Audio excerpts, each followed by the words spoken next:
ब्रह्ममुरारिसुरार्चितलिङ्गं निर्मलभासितशोभितलिङ्गम्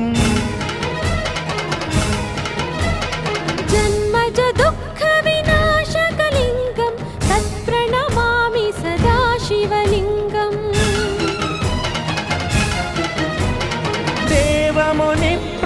देवमुनिप्रवरार्चितलिङ्गं कामदहनकरुणाकरलिङ्गं रावणदर्पविनाशकलिङ्गं तत्प्रणमामि सदा शिवलिङ्गम्